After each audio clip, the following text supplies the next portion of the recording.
Hi అండి, welcome back to my channel. ఈరోజు video వచ్చేసి ఏఎంసీ కుక్వేర్ సెట్ డెమో అండి.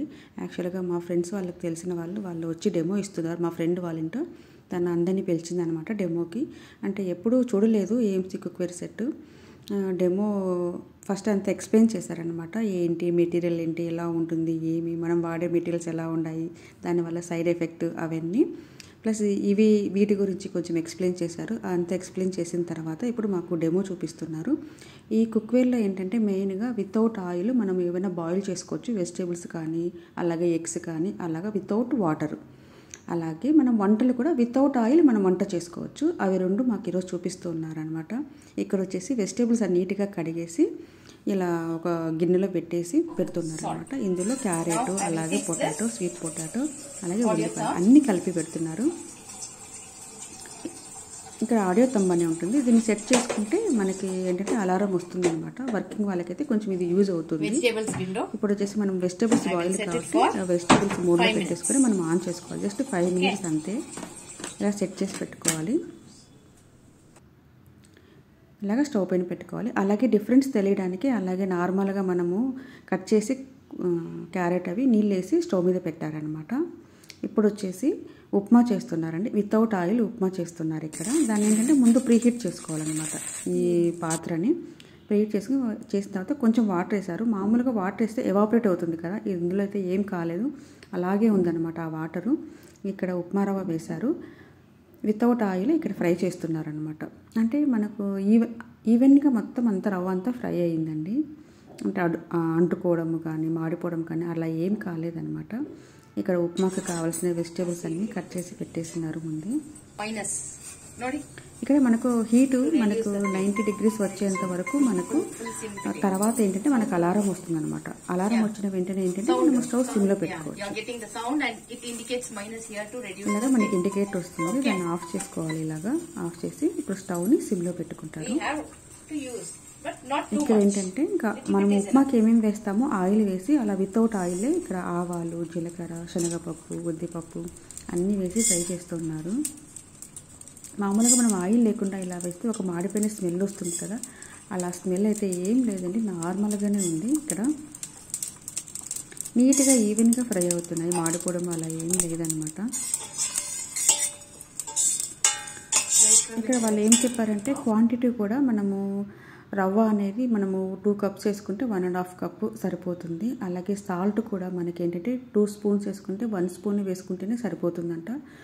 రెగ్యులర్గా మనము గిన్నెలో వేసేలాగా వేస్తే ఎక్కువ అవుతుందంట. ఇక్కడ ఏంటంటే ఇంకా కరివేపాకు అందుకేసారు. ఆమె చెప్పిందనమాట. ఇప్పుడు మనం వేసే వెజిటేబుల్స్ అన్నీ కలర్ అస్సలు చేంజ్ కావు, ఇప్పుడు ఎలా ఉన్నాయో ఉప్మా అయిన తర్వాత కూడా సేమ్ అలాగే ఉంటాయని చెప్పారు.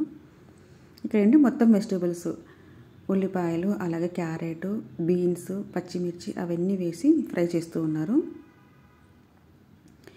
మామూలుగా ఏంటంటే ఇలాగ రెసిపీస్ ఏమన్నా కుకింగ్ చేసుకోవాలంటే ప్యాన్ మాత్రం ముందు ప్రీహీట్ చేసుకోవాలంట, ఆ తర్వాత కుక్ చేసుకోవాలి. ఇలాగా మూత పెట్టేశారు.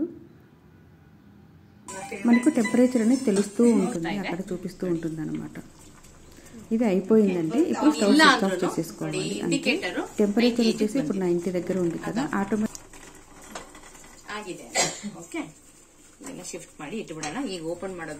ఇప్పుడు ఆ స్టీమ్ ఉంటుంది కదా, ఆ స్టీమ్ కి వెజిటేబుల్స్ అనేది బాయిల్ అయిపోతాయండి. అంతే.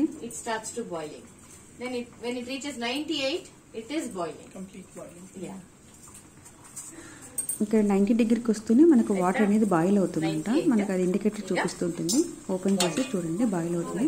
ఇప్పుడు ఇందులో ఇంకా రవ్వ వేసి పెట్టేస్తాము.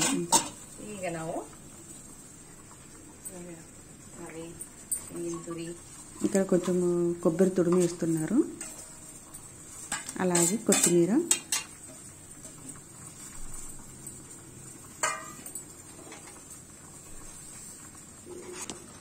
రవ్వ ఇవన్నీ వేసేసి మళ్ళీ మూత పెట్టేస్తూ ఉన్నారు. మనకు కావాలంటే ఇదే గిన్నెలకే మనకి ఏంటంటే మనకు ప్రెషర్ కుక్కర్ లాగా ఇంకొకటి వేరే లిడ్ వస్తుంది అనమాట. అది కూడా మనకి అదేంటంటే మటన్కి అలా వాటికి యూజ్ చేసుకోవచ్చు, రైస్కి, మటన్కి అలాగా. యాక్చువల్గా ఈ స్టీల్ వచ్చేసి సర్జికల్ స్టీల్ అంటారు కదండి, అదండి ఆ మెటల్తో చేసినవి, అందుకే కొంచెం ఎక్స్పెన్సివ్ ఉంటాయండి.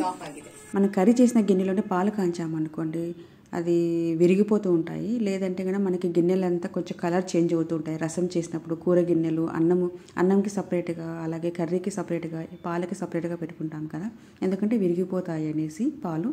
అలా కాదు, ఇది ఒకటే పాత్రలో ఏవైనా యూజ్ చేసుకోవచ్చు. రైస్ చేసుకోవచ్చు అంట, కూర అలాగే కర్రీ కానీ పాలు కానీ ఏదైనా యూజ్ చేసుకోవచ్చు అంట. ఏంటంటే వాటికి మనము స్టవ్ మీద వేడి చేసినప్పుడు నార్మల్గా స్టీల్కి అయితే పోర్స్ ఉంటాయంట, చాలా చిన్నగా, మనకి అవి కనిపించవు. అవి ఓపెన్ అయిపోయి అందులో అంతా మన కర్రీ కానీ సోపు కానీ అవన్నీ ఉంటాయి. దీనికైతే అలా కాదు. అందుకోసం మనం రైస్ కానీ కర్రీ కానీ పాలు కానీ ఒకటే గిన్నెలో చేసుకోవచ్చు అంట.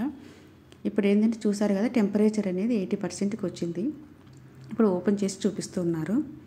అంటే మనకి ఇది ఓపెన్ చేసేంత వరకు మనకు స్మెల్ అనేది బయట ఇంట్లో అంతా ఏమి ಈಗ ನಾನು ಓಪನ್ ಮಾಡ್ತೀನಿ. 80ಗೆ ಬಂದಿದೆ, ಜೆಂಟಲ್ ಕುಕ್ ಆಗಿರುತ್ತೆ. I will just open it ನಾವು. ನೋಡಿ ನಿಮ್ಗೆ ಆ ఫ్లేవర్ ಬರ್ತಾ ಇದೆಯా ఓపెన్ ಮಾಡಿದ తక్షణ? రాలేదండి, అన్నీ అలాగే ఉన్నాయి. ఇక్కడ ఆనియన్ వేశారు, స్వీట్ పొటాటో, క్యారెట్ అన్నీ వేశారు కదా. కానీ తినేటప్పుడు ఏంటంటే ఒకదాని స్మెల్ ఒకదానికి అస్సలు లేదండి. మామూలుగా ఆనియన్ వేసి ఉడికిస్తే ఆనియన్ స్మెల్ అన్ని వెజిటబుల్స్కి వస్తుంది కదా, అలా ఏం లేదనమాట. చూసారు కదా, ఒక చుక్క కూడా నీళ్ళు వేయలేదు. జస్ట్ 5 minutes ఇలా పెట్టారు. అయినా కూడా మనకి మాడిపోవడం కానీ గిన్నె అలా ఏం లేదు. మనకి డిఫరెన్స్ తెలియాలని అలా సపరేట్గా కుక్ చేసి పెట్టినారు. ఉప్మా చూడండి, ఆయిల్ లేకుండా చేశారు. ఎంత పొడిగా ఉందో చూడండి. మామూలుగా 1 కప్పుకి 2 cups వాటర్ వేశారు అంతే, ఎక్కువ వేయలేదు. కానీ చూసారా, ఫుల్ పొడిగా ఉంది. యాక్చువల్గా ఈ పాత్రలో కుక్ చేసినట్టయితే క్యారెట్ అయితే చాలా స్వీట్గా ఉంది. నార్మల్గా కుక్ చేసింది అయితే కనుక అసలు టేస్టే లేదనమాట. అది తింటే కానీ మనకి ఆ డిఫరెన్స్ తెలియదండి. అసలు చాలా బాగా అనిపించింది. ఉప్మా కూడా అయితే కనుక చాలా బాగుండింది.